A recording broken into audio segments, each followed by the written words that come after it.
ప్రతి యాక్షన్ దాని అవుట్కమ్ను మెజర్ చేస్తూ దానికి పర్టికులర్ ఆబ్జెక్టివ్ పెట్టుకొని దాని పర్యవసనాలను జాగ్రత్తగా పరిగణలోకి తీసుకుంటాం. ఎందుకంటే ఈ 3 బాడీ ప్రాబ్లం అందుకే చెప్పింది నేను, చాలా క్యావోటిక్గా ఉంటుంది. ఇప్పుడు పాకిస్తాన్లో ఆర్మీ ఉంది, పొలిటికల్ సిస్టమ్ ఉంది, జిహాదీ శక్తులు ఉన్నాయి. ఒక్కరు కాదు. You are not dealing with a single nation, you are dealing with multiple actors. అందువల్ల ఈచ్ యాక్షన్ ను జాగ్రత్తగా పరిగణలోకి తీసుకుంటూ ప్రపంచంలో ఇతర యాక్టర్స్, ఉదాహరణకు న్యూక్లియర్ వార్ దాకా పోయింది అనుకుందాం, ఇమీడియట్ గా అమెరికా వాడడం వస్తాడు. ఆల్రెడీ మీరు ఆపని అంటాడు. ఇప్పుడు ఆల్రెడీ ట్రంప్ స్టేట్మెంట్ ఇచ్చాడు, అమెరికా స్టేట్మెంట్ ఇచ్చి we want India and Pakistan to work towards responsible solution అట. ఇండియా ఏంది సొల్యూషన్, రెస్పాన్సిబుల్ సొల్యూషన్ పాకిస్తాన్ చెప్పాలి, మనం చెప్పేది ఉన్నది. We are already responsible. Irresponsible act చేసింది పాకిస్తాన్.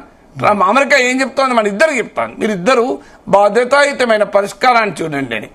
అరే బాధ్యత వరకు ఇప్పుడు భరత్ వచ్చి నన్ను కత్తితో పొడిచాడు, భరత్ నాగేశ్వర్లు కలిసి బాధ్యతాయుత పరిష్కారం వరకు వెతకండి. ఏమన్నా అర్థం ఉందా అది? ఎవరు ఈ కత్తితో భరత్ పొడిచాడు, నేను బాధితుడిని, మీరు you are attacker, aggressor. Aggressor కు అటాకర్ కు ఒకటే నీతి వాక్యాలు చెప్తున్నాడన్నా. చెప్పాల్సింది ఏంటి, ఆ భరోసాగా చూడండి అని చెప్పాలి. నాగేశ్వర్ నువ్వు భయపడక మేము ఉన్నామని చెప్పాలి. అమెరికా చెప్తాంది అది. అందువల్ల ఇలా వరల్డ్ యాక్టర్స్ కాన్సిక్వెన్స్, చాలా రియాక్షన్స్ ఇవన్నీ దృష్టిలో పెట్టుకొని మన యాక్షన్ మనం ఐసోలేట్ చేయకూడదు. మన ఎవ్రీ యాక్షన్ పాకిస్తాన్ ఐసోలేట్ చేయాలి. ఎవ్రీ యాక్షన్ పాకిస్తాన్ ఇబ్బంది పెట్టాలి.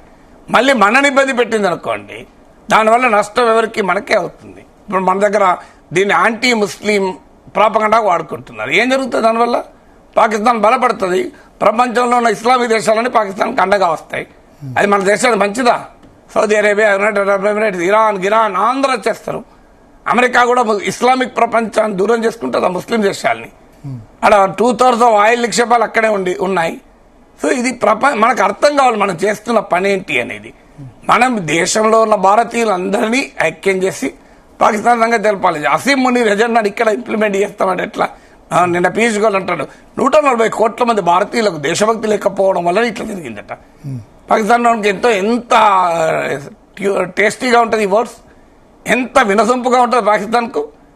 అందువల్ల మనం మాట్లాడే మాట పాకిస్తాన్ కు వినసొంపుగా ఉండాలా? 140 కోట్ల మంది ప్రజలు ఐక్యంగా నీ అంతు చూద్దామని ఉన్నారనాలి తప్ప మా దగ్గర అందరికీ దేశభక్తి లేదు. ఇది పీయూష్ గోయల్ అంటున్నమాట. మన దేశంలో అందరికీ దేశభక్తి లేదు, మనమే చెప్పుకున్నాక పాకిస్తాన్ వాడు ఊరుకుంటాడా? ఎక్కడని అర్థం ఉంది ಅದಕ್ಕೆ. అందువల్ల డొమెస్టిక్ పబ్లిక్ ఒపీనియన్ కూడా మనం యునైట్ చేయాలి. మన ఎవ్రీ యాక్షన్ పాకిస్తాన్ బలహీనపరచాలి, పాకిస్తాన్ దెబ్బతీయాలి, పాకిస్తాన్ ఏకాకి చేయాలి, పాకిస్తాన్ కోలుకోకుండా చేయాలి. కానీ పాకిస్తాన్ బలాన్ని చేకూర్చే పనులు మన రాజకీయాల కొరకు చేస్తున్నాం అనుకోండి, నష్టపోయేది భారతదేశం. లాభం పొందేది ఏదైనా ఒక పార్టీ లాభం పొందవచ్చు, కానీ ఇండియా విల్ లూజ్ కదా.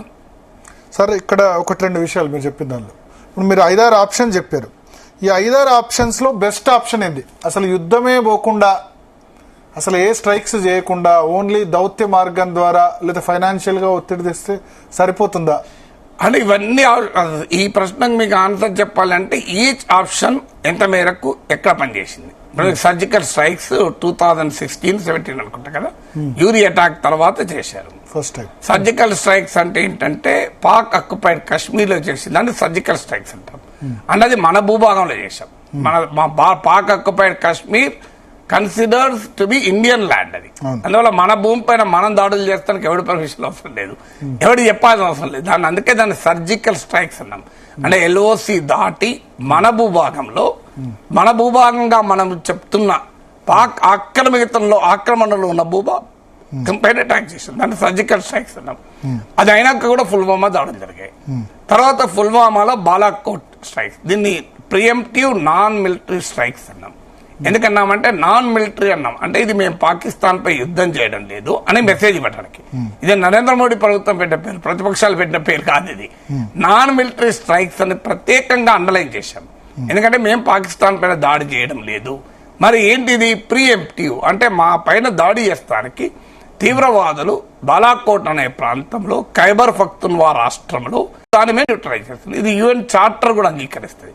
మీకు డిఫరెన్స్ ఏంటి అంటే, మీకు సర్జికల్ స్ట్రైక్ జరిగింది పాక్ అక్యుపైడ్ కాశ్మీర్ అంటే భారతదేశం తన భూభాగంగా చెప్తున్న దాంట్లో. ఇది బాలాకోట్ స్ట్రైక్ జరిగింది డీప్ ఇన్సైడ్ పాకిస్తాన్, ఖైబర్ పఖ్తూన్ఖ్వా రాష్ట్రం జరిగింది. మనం ఆ దాడి జరిగాక కూడా తీవ్రవాదం ఆగిపోయిందా? మళ్ళీ పహల్గాం దాడులు జరిగాయి. ఇక మూడో ఉదాహరణ, మూడో ఆప్షన్ ఏంటి? Ground operations. అంటే ఎల్ఓసిని దాటి పెద్ద ఎత్తున మన బలగాలు పాకిస్తాన్లోకి వెళ్ళడం. ఇది ఎంత మేరకు మనకు ఉపయోగపడుతుందో తెలియదు. కానీ ఇప్పటి వరకు పాకిస్తాన్ చేస్తున్నది ఏంటి?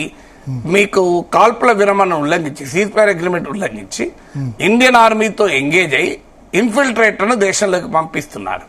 సరిగ్గా ఇప్పుడు మనం గ్రౌండ్ ఆపరేషన్ చేస్తే ఆ ప్రమాదం పొంచి ఉంటది.